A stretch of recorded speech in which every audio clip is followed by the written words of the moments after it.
When installing 120 volts 20 amps branch circuits where conductors are run from the panel to a pull box and one 2-inch conduit, and then spliced to serve individual loads branching out from the pull box in separate conduits, and because of the number of conductors in the 2-inch conduit, the wire was resized to number 8, but is still spliced to number 12 in the pull box going out to the individual loads. In reference to National Electrical Code Section 250.122b, the equipment grounding conductor, often abbreviated EGC, still needs to be upgraded to number 8 in the 2-inch conduit going to the pull box even though it is spliced to number 12 in the pull box. The answer to this question is yes, the equipment grounding conductor would still need to be upgraded to number 8 in the 2-inch conduit going to the pull box even though it is spliced to number 12 in the pull box. National Electrical Code Section 250.122b requires the equipment grounding conductor to be size based on the overcurrent protection device protecting the circuit.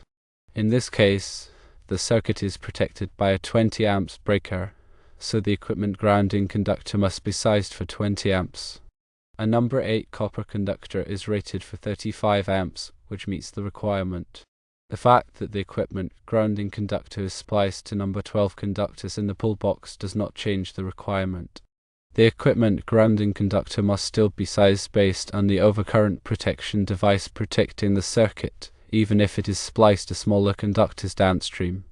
Therefore, let's delve deeper into understanding the proper sizing of equipment grounding conductors, focusing on National Electrical Code Section 250.122b and its implications for situations where conductors are spliced within a pull box.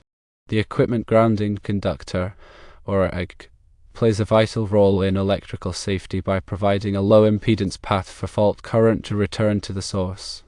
This low impedance path facilitates the quick operation of the overcurrent protective device, such as a circuit breaker or fuse, thereby minimizing the risk of electrical shock and fire. National Electrical Code Section 250.122 outlines the requirements for sizing equipment grounding conductors. Specifically, Section 250.122b addresses situations where the overcurrent protective device is rated higher than the ampacity of the ungrounded conductors. In such cases, the equipment grounding conductor must be sized no smaller than specified in Table 250.122, based on the rating of the overcurrent protective device. In the scenario presented, we have a 120 volts 20 amps branch circuit. The conductors initially run from the panel to a pull box within a 2-inch conduit. Due to the number of conductors within this conduit, the conductors have been derated and upsized to number 8. However, within the pull box, these number 8 conductors are spliced to number 12 conductors, which then serve individual loads through separate conduits. The question arises whether the equipment grounding conductor within the 2-inch conduit needs to be upgraded to number 8, even though it is spliced to number 12 conductors within the pull box. The answer is yes, the equipment grounding conductor must be upgraded to number 8 in the 2-inch conduit. This requirement stems directly from National Electrical Code Section 250.122b. This section mandates that the equipment grounding conductor be sized based on the rating of the overcurrent protective device protecting the circuit. In this instance, the circuit is protected by a 20 amps breaker. Therefore, the equipment grounding conductor must be sized to handle a minimum of 20 amps. While a number 12 copper conductor is typically rated for 20 amps, the fact that the circuit conductors within the 2-inch conduit have been derated and upsized to number 8 necessitates a corresponding upgrade of the equipment grounding conductor. The reasoning behind this requirement is to ensure that the equipment grounding conductor has sufficient ampacity to safely carry fault current back to the source. In the event of a ground fault, a large amount of current will flow through the equipment grounding conductor. If the equipment grounding conductor is not adequately sized, it may overheat, potentially leading to insulation damage, fire, and failure to effectively trip the overcurrent protective device. The fact that the number 8 equipment grounding conductor is spliced to number 12 conductors within the pull box does not negate the requirement for upsizing. The equipment grounding conductor must be sized based on the overcurrent protective device, regardless of any downstream splices to smaller conductors. It is crucial to maintain the integrity of the grounding path throughout the entire circuit. Therefore, the number 8 equipment grounding conductor must extend from the panel to the pull box, ensuring a robust and reliable ground fault path. Now let's discuss the practical implications of this requirement. When installing the branch circuit, ensure that the equipment grounding conductor within the 2-inch conduit is indeed number 8 copper or the equivalent size if using aluminum or copper-clad aluminum. This can be achieved by running a separate number 8 equipment grounding conductor alongside the circuit conductors within the conduit. Alternatively, you can utilize a cable assembly that includes a number 8 equipment grounding conductor.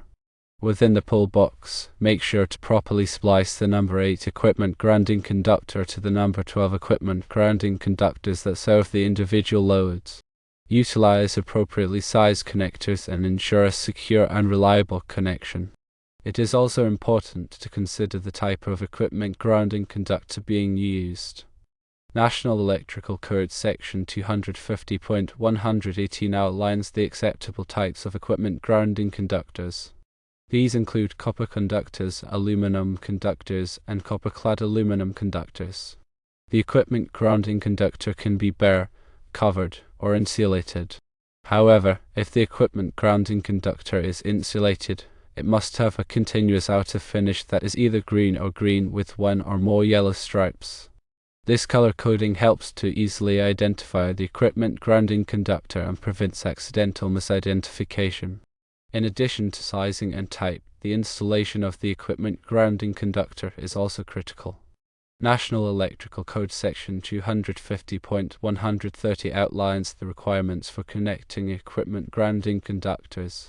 The equipment grounding conductor must be connected to the equipment grounding terminals of all equipment enclosures, such as junction boxes, pull boxes, and electrical panels. The equipment grounding conductor must also be connected to the grounding electrode system, which typically consists of a ground rod, ground plate, or metal water pipe. This connection ensures that the entire electrical system is properly grounded, providing a safe and reliable path for fault current. Furthermore, it is essential to inspect the equipment grounding conductor regularly to ensure its integrity. Look for any signs of damage such as cuts, abrasions, or corrosion. If any damage is found, the equipment grounding conductor must be replaced immediately.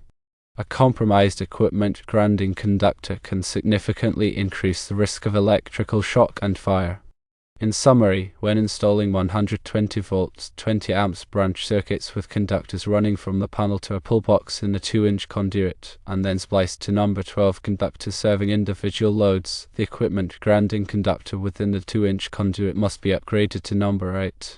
This requirement is mandated by National Electrical Code Section 250.122b and ensures that the equipment grounding conductor has sufficient ampacity to safely carry fault current back to the source. By adhering to these requirements, you can significantly enhance the safety and reliability of your electrical installation. It is always recommended to consult with a qualified electrician to ensure that your electrical work complies with all applicable codes and regulations. Correctly sizing the equipment grounding conductor is important for ensuring electrical safety by following the guidelines in the National Electrical Code, specifically Section 250.122b, and understanding the principles behind grounding. You can create a safer electrical system. Firstly, understanding the purpose of an equipment grounding conductor is key. Secondly, correctly sizing it based on the overcurrent protection device protecting the circuit. Thirdly, ensuring its proper installation. Remember that the equipment grounding conductor provides a low impedance path for fault current, facilitating the quick operation of overcurrent protected devices and minimizing the risk of electrical hazard.